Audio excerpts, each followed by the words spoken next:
No case study brings the issues of extraterrestrial contact and government politics into sharper focus than the alleged meeting between space aliens and President Dwight Eisenhower in 1954. This classic tale haunts the annals of ufology as one of its most enduring and pervasive myths. Exactly what took place at an airbase near Palm Springs, California, in 1954 remains anecdotal and fragmentary, but once assembled into a coherent narrative, this puzzle forms into an awesome and disturbing picture of extraterrestrial involvement in our national political affairs. The story unfolds like this. In 1953, former General Dwight Eisenhower took charge of a post-war nation enjoying an era of unprecedented prosperity. Yet at the same time, the growing menace of Russian communist aggression in both Eastern Europe and Korea spurred the need for an ever-expanding American armaments industry. As a former military commander himself, Ike determined that only a vastly superior weapons defense system would hold Russia's bid for global expansion at bay. Yet despite the worrisome burdens of Cold War politics, Ike's enthusiasm for golf remained undiminished. So a weekend getaway to Smoke Tree Ranch Resort in Palm Springs, California in February of 1954 was nothing out of the ordinary. But taking notice of the Commander-in-Chief's mysterious absence on the links, a suspicious press corps figured something was amiss. By late evening of the 20th, alarming rumors hit the wire services claiming the President had suffered some dire medical emergency, or perhaps that he had even died. To quell the mounting hysteria, Press Secretary James Haggerty summoned a hasty press conference at the Mirador Hotel where he assured that Ike had merely popped the cap off a tooth while eating chicken, which required immediate treatment by a local dentist. Such was the cover story. However, according to the legend, Ike had in fact been escorted to nearby Muroc Air Base under strictest security for a pre-arranged top-secret meeting with extraterrestrials. This event remained secret until April, when details ultimately leaked from one of the advisors present. Gerald Light, an expert in metaphysics from Los Angeles, revealed in a letter to a friend, "The report is true, devastatingly true. I had the distinct feeling the world had come to an end with fantastic realism, for I have never seen so many human beings in a state of complete collapse and confusion as they realized their own world had indeed ended. The reality of other plane aeroforms is now and forever removed from the realms of speculation and made a rather painful part of the consciousness of every responsible scientific and political group. During the 2 days' visit, I saw 5 separate and distinct types of aircraft being studied and handled by our Air Force officials, with the assistance of the Etherians. I have no words to express my reactions. It has finally happened. It is now a matter of history." Gerald Light stated his expectation that Eisenhower would reveal this event to the general population, but the President remained silent. Another eyewitness at Muroc was an unnamed American test pilot who told British UFO investigator Lord Clancarty that aside from viewing alien aircraft, President Eisenhower actually met extraterrestrials who demonstrated their paranormal powers by making themselves invisible, causing Eisenhower considerable embarrassment. Lord Clancarty's unnamed test pilot may have been Chuck Yeager, who flew experimental aircraft at Muroc Air Base in those days, or it may have been none other than famed aircraft designer Howard Hughes. There were also claims that a film record was made of Ike's ET meeting, but only spring-driven motion picture cameras could be used, as electric-powered cameras did not function in the presence of the aliens.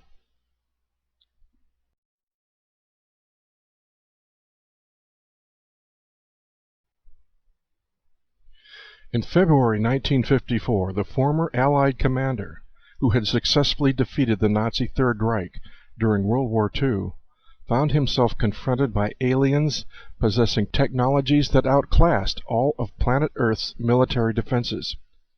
However, these creatures assured President Eisenhower that conquest was not their intention.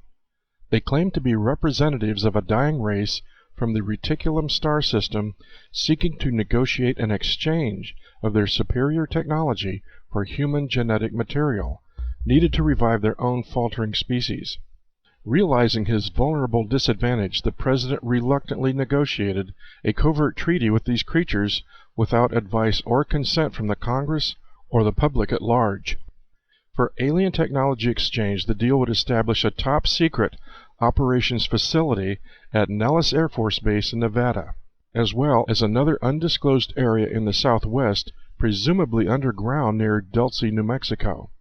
In trade, these aliens were granted covert, random access to the American population for genetic sampling.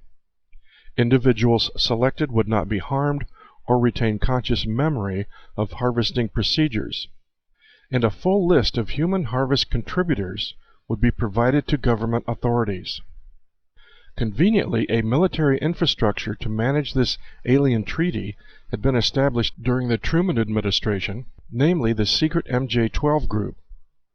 Thus the decision was made to maintain friendly diplomatic relations with these extraterrestrials until such time as we could master technologies to challenge them on a military basis. Obviously, this enterprise could only function under absolute, unremitting secrecy. Therefore, an official campaign of dour ridicule and denial regarding the UFO issue was launched.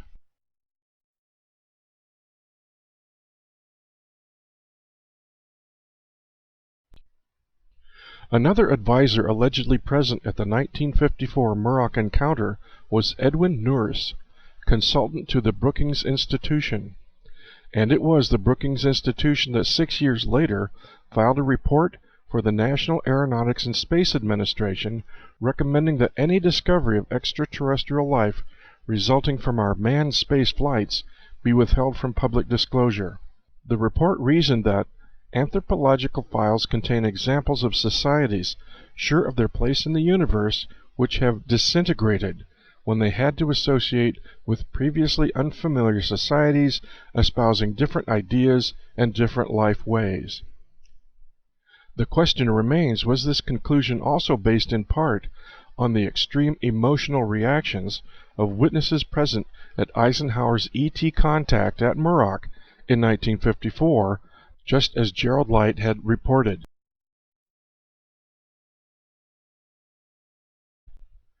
To gain a theological perspective of alien contact, allegedly Catholic Bishop James McIntyre of the Los Angeles Diocese was also present at Muroc.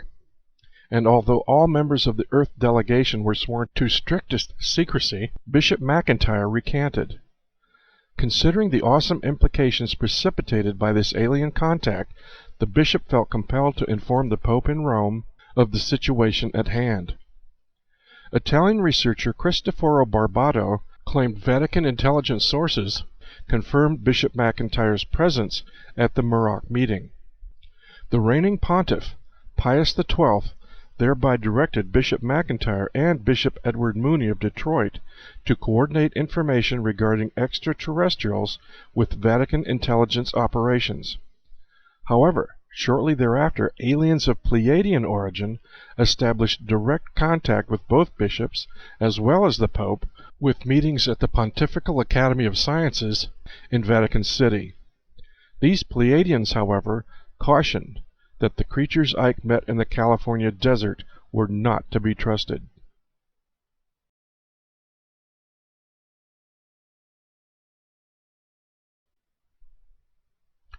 One year later, according to researcher Art Campbell, President Eisenhower had yet another meeting with extraterrestrials.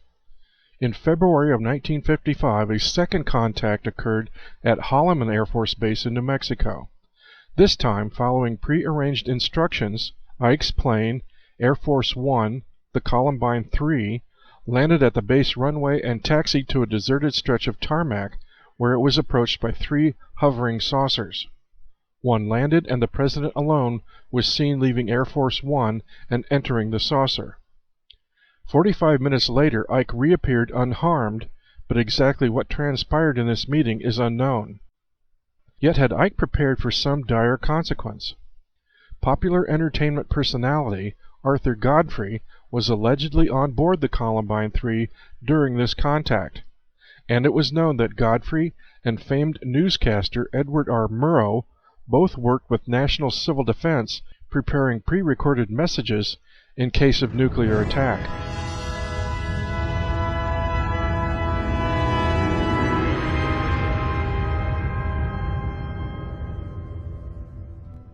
Perhaps Ike was anticipating some alien reprisal, as it was becoming obvious that his treaty with the creatures from Reticulum was folly.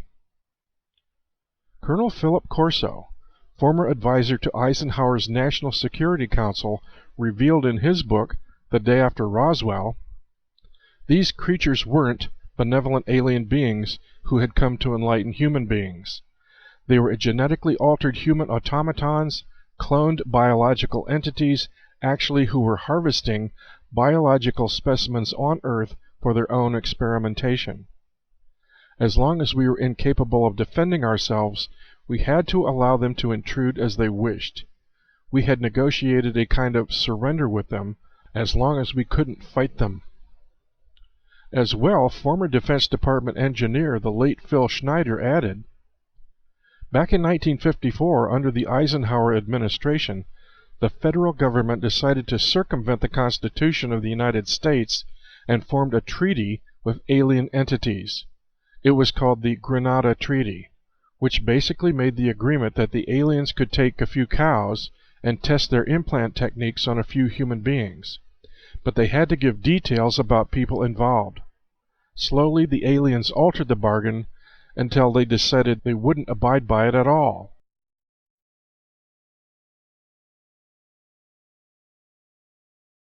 By 1955, Eisenhower realized the treaty was a deception. Mutilated animals as well as humans were found across the United States.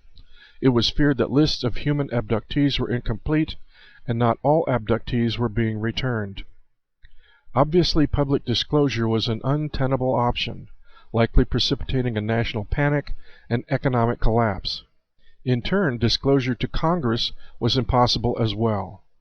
Thus, monies for the enormously expensive alien-related defense projects had to come from concealed sources.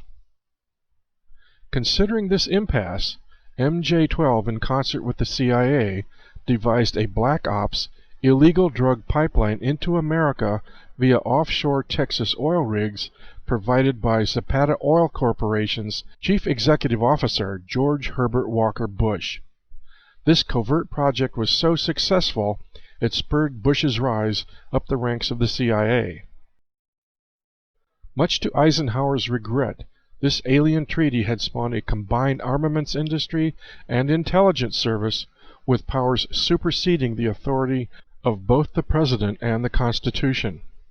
An autonomous covert government within our government, to which Congress and the executive branch were now subordinate.